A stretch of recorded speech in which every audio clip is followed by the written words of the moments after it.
Ikaze kuri YouTube channel yacu. Uyu munsi tugiye kureba ukuntu wakoresha shape tool muri Adobe Illustrator. Mbere na mbere wagenda kuri ama shapes cyangwa se ahantu wabona rectangle tool, kubera ko niyo tool ya mbere wareba, ugakanda cyane ugakomeza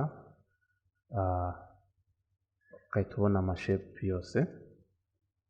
Nkazana mouse yanjye hano ku ruhande nkahita ndeba ayandi ma shapes.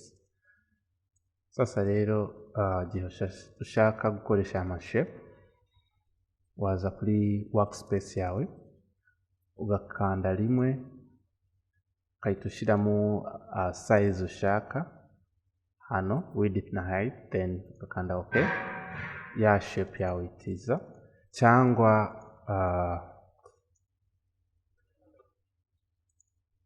ukahita ukoresha mouse kuyishushanya. Ubu ngubu shape yanjye nakoze, ushobora gukoresha shift nkayongera size cyangwa se nkagabanya size yayo. Ikindi kintu ushobora kuza hano ku ruhande nkakoresha rotate, nkayirotatinga ukuntu ushaka. Iyindi shape tugiye kureba ni rounded rectangle,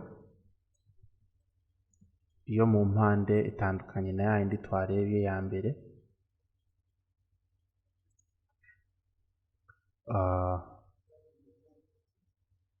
Iyindi ni eclipse cyangwa se circle. Igihe ushatse gushushanya circle nziza cyane, wakwifashisha shift key kuri keyboard yawe, ukakanda kuri shift ugahita ushushanya circle nziza. Iyindi shape dufite ni polygon tool.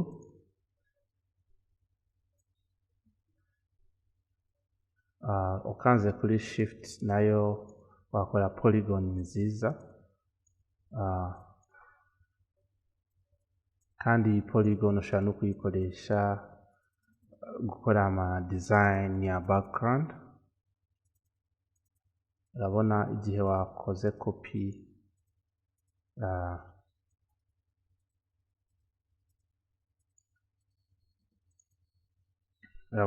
wakoze copy ya iyi shape,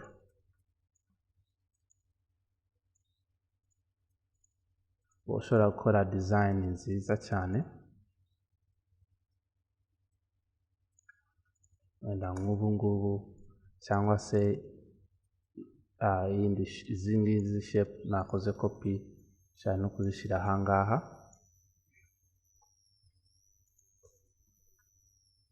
Ikindi rero wakora igihe uri bushushanye iyi polygon, ushobora gukanda aha ngaha, ukanda rimwe ugakora ama sides ushaka. Ubu ngubu ushobora kongera cyangwa se nkagabanya ama sides cyangwa se impande.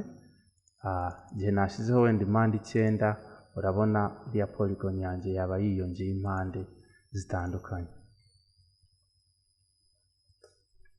Iyindi shape dufite ni star cyangwa se inyenyeri. Na n'inyenyeri nayo igihe ukanze rimwe, ushobora kuyongera impande ushaka, cyangwa se ukagabanya impande y'inyenyeri. Iyindi shape tugiye kureba ni flare. Iyi flare ntabwo nkunze kuyikoresha cyane, ariko igihe ushatse kuyikoresha ushobora wenda kuyifashisha muri background. Wenda ikintu twayikoresha, twagenda kuri view, tukahidinga ama edges niba nayafite, then ukayikora ntoya, ukagenda kuri effect.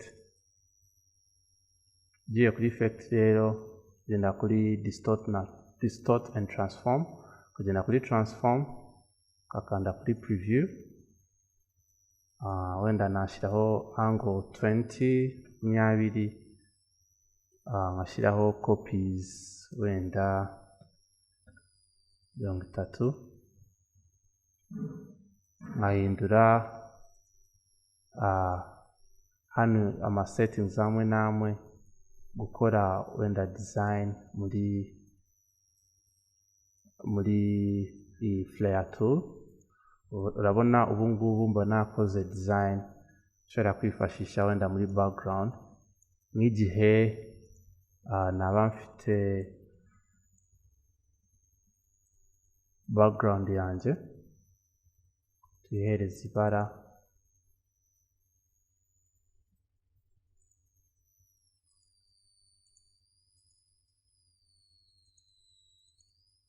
urabona ya design yanjye bishobora kugaragara muri background